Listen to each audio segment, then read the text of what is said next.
Hey guys, my name's Eritzkak and welcome to Jackass. Today, I'm going to read one of my stories for you, and I can highly recommend that you go to the description to click on the Wattpad link and read the story at the same time because I'm not always talking clearly. So, enjoy the reading.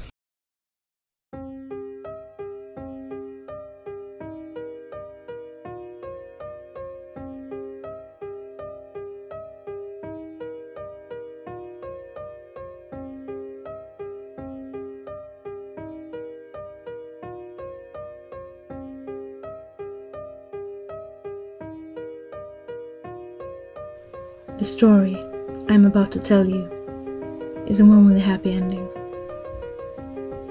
It's not about me falling madly in love with a boy, nor is it about a magical and a wonderful world. If this is what you want to read about, I beg of you, stop reading at once. This is a story based on true events. This is the story about how a stupid book took away everything from me. The story of how I got turned into a mermaid.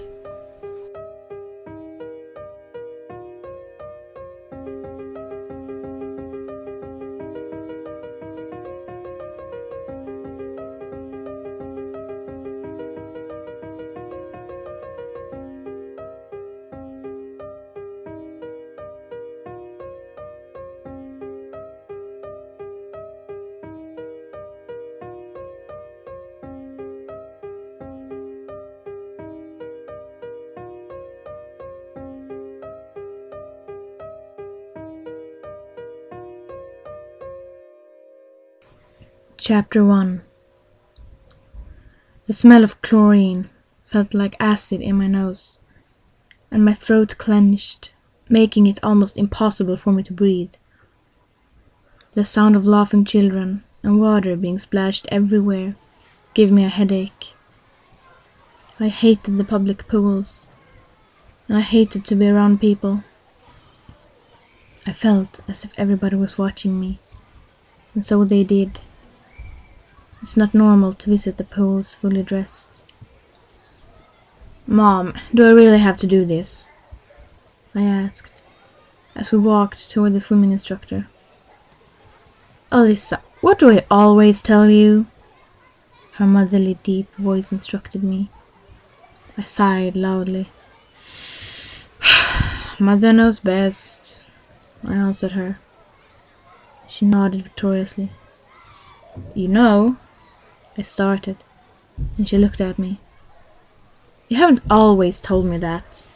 You've said it ever since we watched that new Rapunzel movie."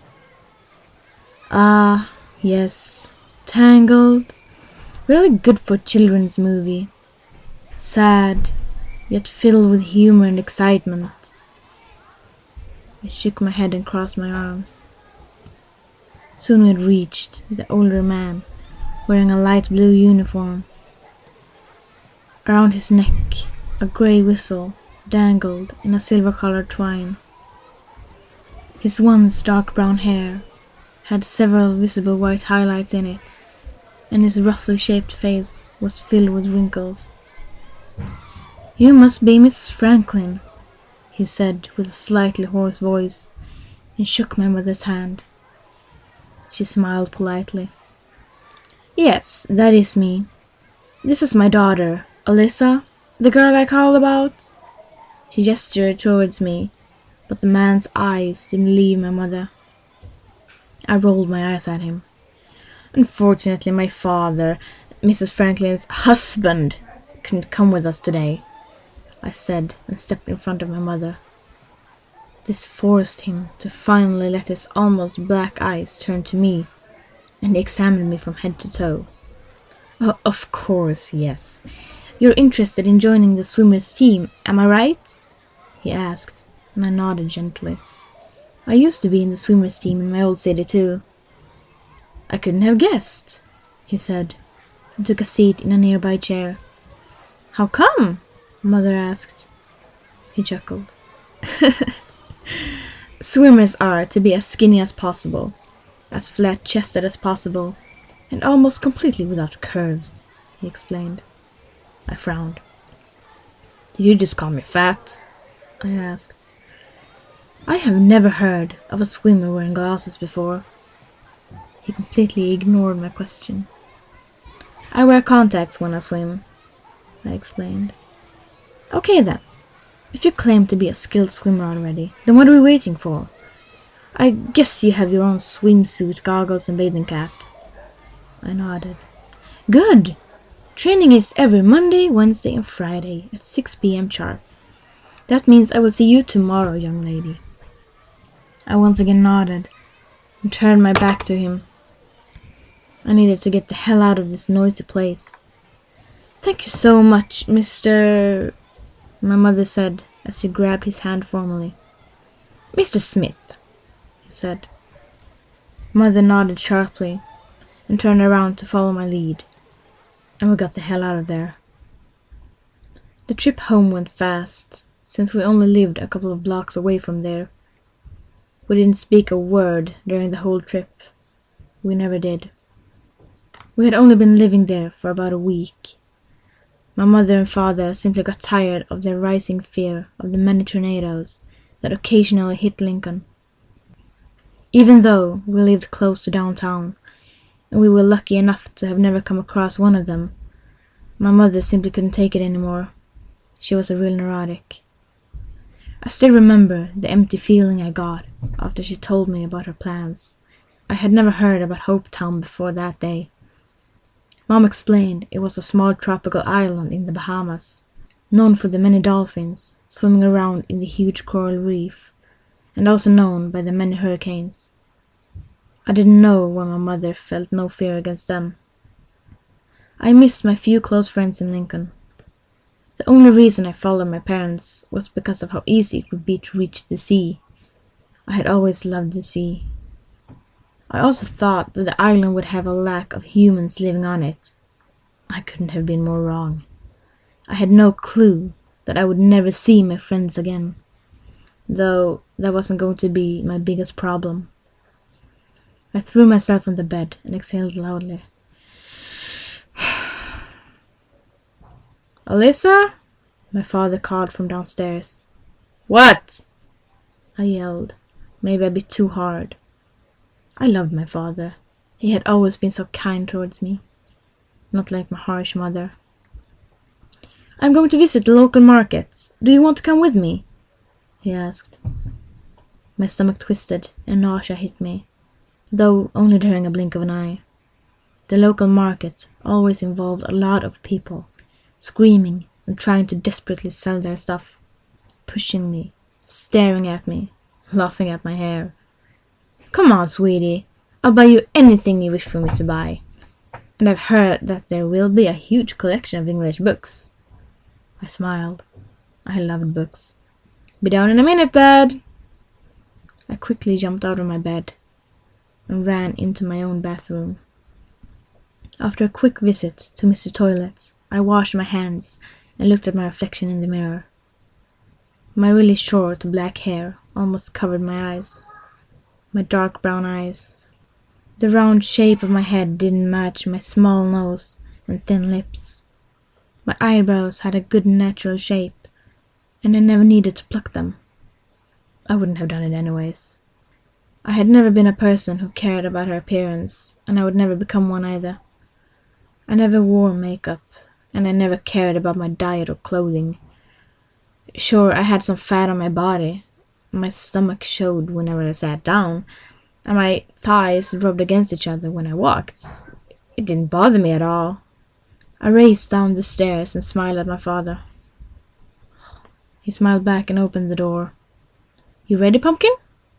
He asked, using the familiar nickname he had for me. I answered him by nodding gently. We closed the door after us, and the annoying sound of people doing things hit me. Cars passing by from far, shoes hitting the ground, and people socializing. I didn't speak a word, and neither did my father. When we finally arrived to the noisy marketplace, I got a headache. You could hear people screaming into gramophones in different languages. We walked past many stands with bracelets and food until we finally got to a bookstand. "I'm going to look after a good gift for your mother. Here's some money," Father said, and handed me $100 bill. Then he ran off, telling me to wait for him when I was done. I turned to the books. They looked old, with dark leather covers and strange titles. Black Magic, Rituals for Beginners, The Power of the Unicorn's Horn, and many others. "Are you looking for something in particular?" a voice said from behind me. I turned around to look at the old Arabic lady. I shook my head. "You don't like all the noises, am I right?" "Yes, you are," I said, slightly shocked by her comment. "Come on into the store, child." She motioned for me to follow as she stepped into the door behind the stand. I did as she commanded me, and I looked around in the damp room. It wasn't big, but books stood stapled on each other from floor to roof. The smell of new books mixed with the old ones, and also some lavender, filled my nose. It was completely quiet, except for the ticking of an antique clock. "Whoa," I said out loud as I looked into the sea of words. "Welcome to my store, Alyssa," she said, and I could hear the smile in her voice. I quickly looked at her. "How do you know my name?" How cliché this might sound, she actually knew my name. I had never seen this woman before, but the truth is that she actually knew my name. "I'm a fortune teller.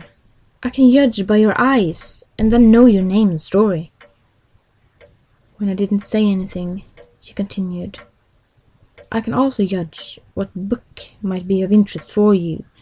Do you wish for help, or do you want to look alone?" I couldn't say anything else, and she grabbed my arm firmly. "Come with me, child. I know the book your body's craving for, and your mind wants to know about. Mermaids, am I right?" It was true. I had always had a huge interest when it came to mermaids. Soon she delivered a book, just as dark and old as many of the other. With thin golden letters, I read the title out loud. The Book of Mermaids. It looked expensive. I wondered if $100 would be enough. "Do not worry about money, child." I looked at her with huge eyes. Did she just read my mind? "I have no interest in your American dollars, but your body and mind crave the book too much to worry about the price. Take it." I shook my head. No, I have to pay for it somehow," I insisted. "Well, you could come here to help me in the store when you have the time," she said. I nodded. "That seems like a good idea. And remember, child, if you find another seemingly interesting book, feel free to read it as many times as you wish." She looked out the store window, and I turned my head to see what she was looking at. "That's my father," I said as I studied him. He was looking for me by the stand outside. "You need to go, that I know. Be back soon, child," she said as I started walking towards the door. Little did I know that this would become the biggest mistake of my life.